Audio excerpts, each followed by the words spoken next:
Hello guys, welcome back to my YouTube channel. ಎಲ್ಲರೂ ಹೇಗಿದ್ದೀರಾ? ಎಲ್ಲರೂ ಚೆನ್ನಾಗಿದ್ದೀರಾ ಅಂದ್ಕೊಂಡಿದ್ದೀನಿ. ಇವತ್ತಿನ ಬ್ಲಾಗ್ ಬಂದು ಮೊಟ್ಟೆ ಕೋಳಿ ಸಾಂಬಾರು ಮಾಡೋಣ ಅಂತ ಅಂದ್ಕೊಂಡಿದ್ದೀನಿ. ತುಂಬ ದಿನ ಆದಮೇಲೆ ಮಾಡ್ತಾ ಇರೋದು ಇದನ್ನು. ಈ ಕಡೆ ನಾನು ಫೇವ್ರೇಟ್ ಕೂಡ ಚಿಕನ್ ಸಾಂಬಾರು ಅಂದರೆ ಜುಟ್ಟಿನ ಕೋಳಿ ಬರುತ್ತಲ್ಲ, ಮೊಟ್ಟೆ ಕೋಳಿ ಸಾಂಬಾರು ಮಾಡೋಕ್ಕೆ ಅಂತ ಇದ್ದೀನಿ.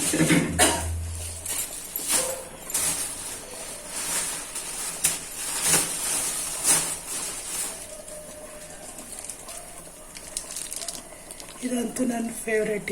ಇದಿಷ್ಟು ಸಕ್ಕತ್ತಾಗಿರುತ್ತೆ. ಫ್ರೈ ಮಾಡಿಬಿಟ್ಟು ಅದಕ್ಕೆ ಕಾಯಿ ತುರಿ ಎಲ್ಲ ಹಾಕಿ ಒಂಥರ ಸುಕ್ಕ ಥರ ಮಾಡಿದ್ರೆ ಇದು ಚೆನ್ನಾಗಿರುತ್ತೆ. ಬಟ್ ನಾನು ಆ ಥರ ಏನು ಮಾಡ್ತಾ ಇಲ್ಲ ಈಗ.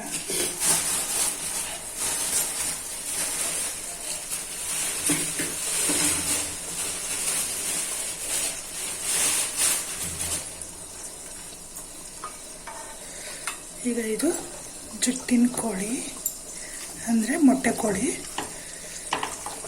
ಸ್ವಲ್ಪ ದಪ್ಪ ಪೀಸಿ ಹೊಡ್ಸಿದ್ದೀವಿ ನಾವು, ಅಂದರೆ ಮೂಳೆ ಜಾಸ್ತಿ ಇರುತ್ತಲ್ಲ, ಹಾಗಾಗಿ ಸ್ವಲ್ಪ ದಪ್ಪ ಪೀಸ್ ಇದೆ. ಈಗ ಇದಕ್ಕೆ ಒಂದು ಪಾತ್ರೆಗೆ ಎಣ್ಣೆ ಹಾಕಿದ್ದೀನಿ, ಅಂದರೆ ಕುಕ್ಕರ್ಗೆ ಎಣ್ಣೆ ಹಾಕಿದ್ದೀನಿ. ಅದಕ್ಕೆ ಸ್ವಲ್ಪ ಅರಿಶಿನ ಸೇರಿಸ್ಕೊತೀನಿ.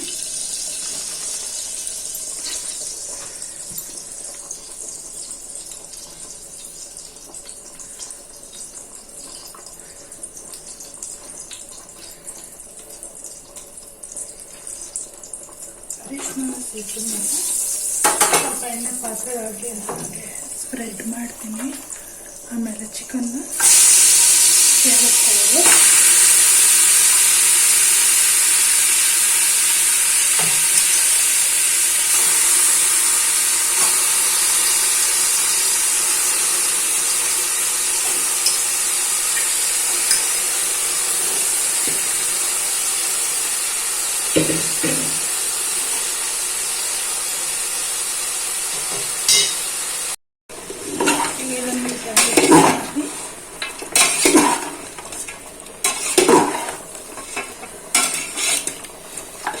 ಅರಿಶಿನ ಎಲ್ಲ ನೀಟಾಗಿ ಹೊಂದ್ಕೋಬೇಕು, ಹಾಗೆ ಮಿಕ್ಸ್ ಮಾಡ್ಕೋಬೇಕಾಗುತ್ತೆ.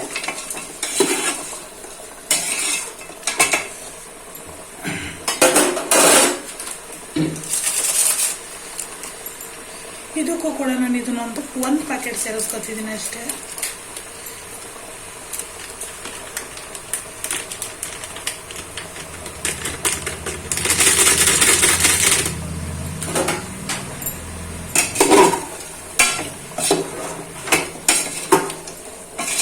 ನೀಟಾಗಿ ಮಿಕ್ಸ್ ಮಾಡಿ ನೀರೇನು ಸೇರಿಸ್ತೇನೆ ಮುಚ್ಚಿ ಬಿಟ್ಬಿಡ್ಬೇಕು.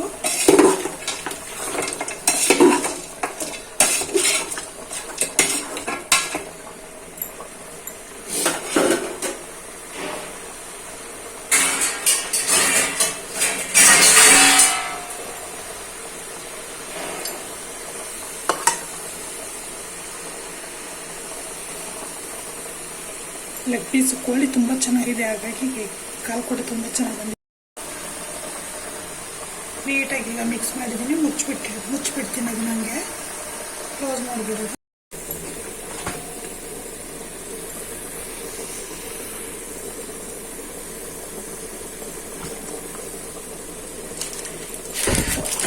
ಈಗ ಇದಕ್ಕೆ ಸ್ವಲ್ಪ ಗರಂ ಮಸಾಲ ಏನಿದೆ ಅದನ್ನು ಹಾಕೋತಿದ್ದೀನಿ. ಯಾಕೆಂದರೆ ಚಕ್ಕೆ ಲವಂಗನೇ ನಾನು ರುಬ್ಕೊಳ್ಳೋದಕ್ಕೆ ಯೂಸ್ ಮಾಡ್ತಿಲ್ಲ, ಹಾಗಾಗಿ ಚಕ್ಕೆ ಲವಂಗನೇ ಬದಲು ಗರಂ ಮಸಾಲೆ ಯೂಸ್ ಮಾಡ್ತಾ ಇದ್ದೀನಿ.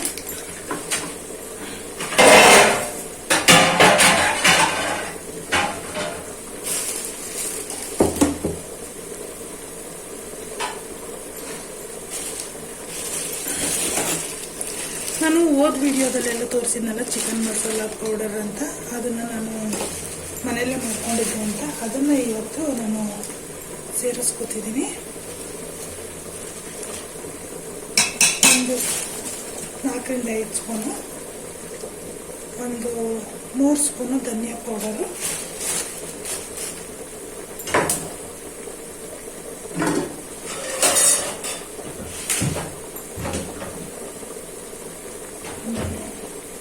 ಒಂದೇ 1 ಸ್ಪೂನಷ್ಟು ಹಚ್ಚಿಕಾಯಿ ಪುಡಿ.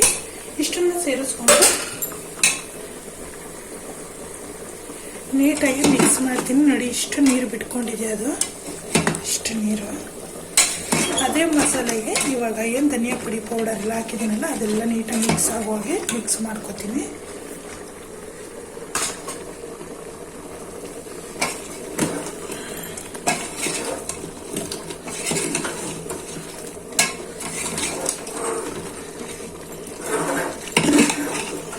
ಸೋಗ್ತಿದೆ ಪಾತ್ರೆ ಸ್ವಲ್ಪ.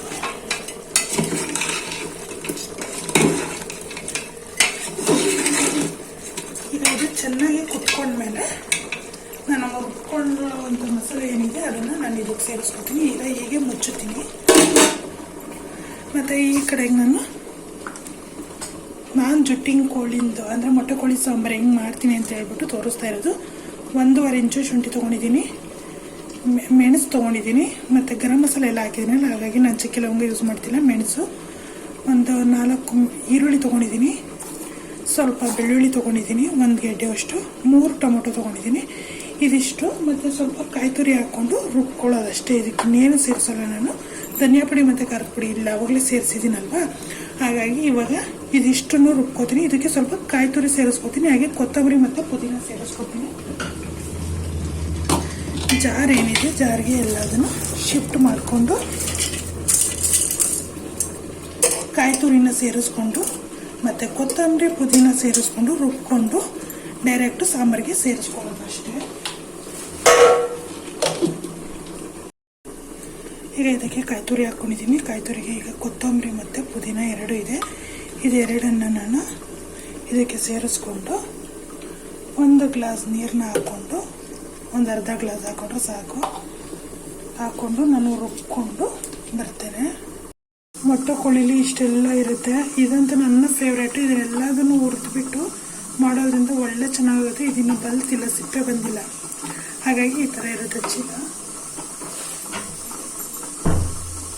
ಈ ಥರ ಚೀಲ ಇರುತ್ತೆ ಅಲ್ಲ, ಇದನ್ನೆಲ್ಲ ಚಿಕ್ಕ ಚಿಕ್ಕದಾಗಿ ಕಟ್ ಮಾಡಿಬಿಟ್ಟು ಇದನ್ನು ಅಷ್ಟೇ ಚಿಕ್ಕ ಚಿಕ್ಕದಾಗಿ ಕಟ್ ಮಾಡಿ ಇದನ್ನು ಚಿಕ್ಕದಾಗಿ ಕಟ್ ಮಾಡಿಬಿಟ್ಟು ಕಾಯಿ ತುರಿ ಅದೆಲ್ಲ ಈರುಳ್ಳಿ ಟೊಮೊಟೊ ಎಲ್ಲ ಹಾಕ್ಬಿಟ್ಟು ನೀಟಾಗಿ ಫ್ರೈ ಮಾಡಿದ್ರೆ ಒಳ್ಳೆ, ಅದಕ್ಕೆ ಏನಂತಾರೆ ಗೊತ್ತಾ ನಮ್ಮ ಕಡೆ, ಇದೇನು ಹುರಿದಿರೋದು ಅಂತಾರೆ, ಹುರಿದಿರೋದು ಅಂತ ಹೇಳ್ಬಿಟ್ಟು. ನನ್ನ ಫೇವ್ರೇಟ್. ನಮ್ಮಮ್ಮ ಮಾಡೋರು, ನಾನು ಬಟ್ ಮಾಡಿಲ್ಲ. ಯಾವತ್ತಾದ್ರೂ ಒಂದಿನ ರೆಸಿಪಿ ಶೇರ್ ಮಾಡ್ತೀನಿ. ಬಟ್ ಇವಾಗ ಇದನ್ನೆಲ್ಲನ ಇದಕ್ಕೆ ಸೇರಿಸ್ಕೊತೀನಿ. ಈಗ ಮಸಾಲೆ ಕೂಡ ರೆಡಿಯಾಗಿದೆ.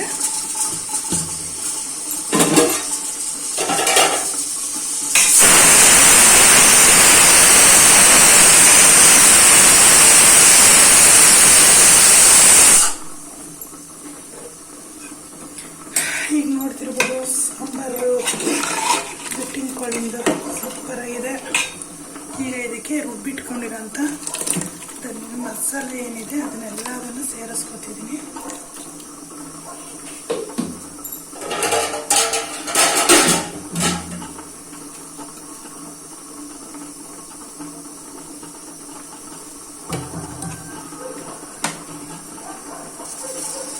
ಈಗ ಮಸಾಲೆ ಹಾಕೊಂಡಿದ್ದೀನಲ್ವ, ಇದಕ್ಕೆ ಜಾರಲ್ಲಿರೋದನ್ನೆಲ್ಲ ತೊಳೆದ್ಬಿಟ್ಟು ಹಾಕೊಂಡ್ಬಿಡ್ತೀನಿ ಒಂದೇ ಸರಿ.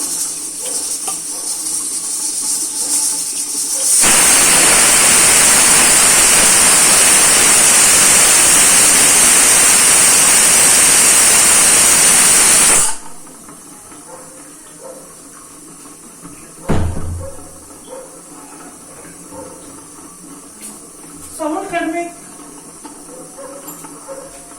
ಈಗ ಈ ಕಡೆ ಅನ್ನಕ್ಕೆ ಇಟ್ಕೊಂಡಿದ್ದೀನಿ, ಅಂದರೆ ಫ್ರೈ ಒಂದು ಕಡೆ ಫ್ರೈ ಆಗ್ತಿದೆ. ಹಾಗಾಗಿ ಈಗ ಮುದ್ದೆ ಎಲ್ಲ ಏನು ಮಾಡಲ್ಲ, ಯಾಕೆಂದರೆ ತುಂಬ ಲೇಟಾಗಿ ಹೋಗ್ಬಿಟ್ಟಿದೆ. ಈಗಲೇ ಇದೆಲ್ಲ ಆಗುವಾಗ 10-11 ಗಂಟೆ ಆಗಿಬಿಡುತ್ತೆ ಅಂತೇಳಿ ನಾನು ಸ್ವಲ್ಪ ಅನ್ನನೇ ಲೈಟಾಗಿ ಅನ್ನ ಮಾಡ್ಕೊತಿದ್ದೀನಿ ಫ್ರೈ ಜೊತೆ ಅಂತ.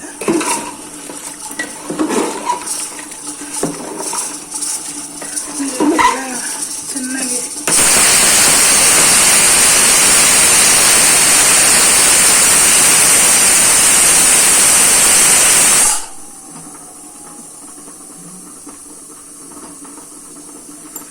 ಮೊಟ್ಟೆ ಏನು ಇಟ್ಕೊಂಡಿದ್ದೀನಿ ಅದನ್ನು ನಿಧಾನಕ್ಕೆ ಬಿಟ್ಕೋತೀನಿ.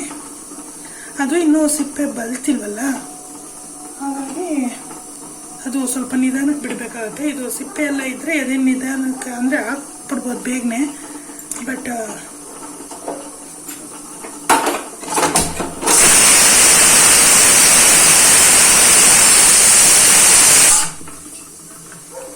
ಇದೆಲ್ಲ ಏನಿದೆ ನಾನು ಇದನ್ನು ಫ್ರೈ ಸೇರಿಸ್ಕೊತಿದ್ದೀನಿ.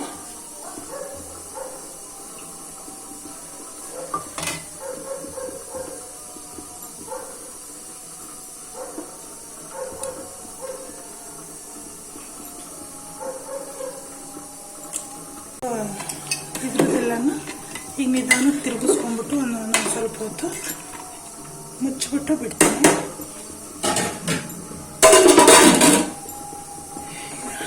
ಚೆನ್ನಾಗಿ ಅದು ಸಾಂಬಾರು ರೆಡಿ ಆಗುತ್ತೆ.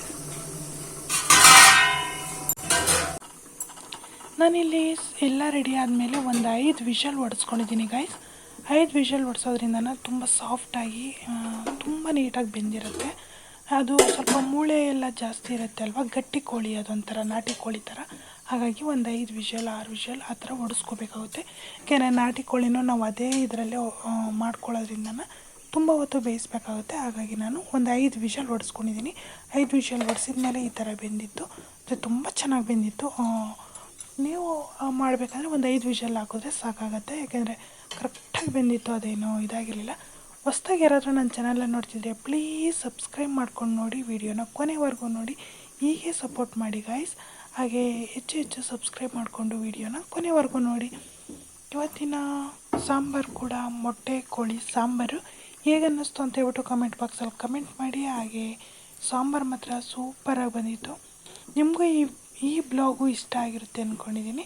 ಇಷ್ಟ ಆಗಿತ್ತು ಅಂದರೆ ಪ್ಲೀಸ್ ಒಂದು ವಿಡಿಯೋಗೆ ಲೈಕ್ ಕೊಡಿ. ಹಾಗೆ ಕಮೆಂಟ್ ಬಾಕ್ಸಲ್ಲಿ ಕಮೆಂಟ್ ಮಾಡಿ ತಿಳಿಸಿ ಅಂತ ಕೇಳ್ಕೊತೀನಿ. ಇದ್ರ ಮುಂದೆ ನಾಟಿ ಕೋಳಿ ಸಾರು ಮತ್ತು ಇದು ಸೇಮೇ ಅನಿಸ್ತು ನನಗೆ. ಏಕೆಂದರೆ ಇದು ಪಕ್ಕಾ ನಾಟಿ ಕೋಳಿ ಸಾಂಬಾರು ಥರನೇ ಬಂದಿತ್ತು. ತುಂಬಾ ಚೆನ್ನಾಗಿ ಅನ್ನಿಸ್ತು. ಇವತ್ತಿನ ಬ್ಲಾಗ್ ಇಷ್ಟ ಆಗಿತ್ತು. ಟೇಕ್ ಕೇರ್, ಬಾಯ್.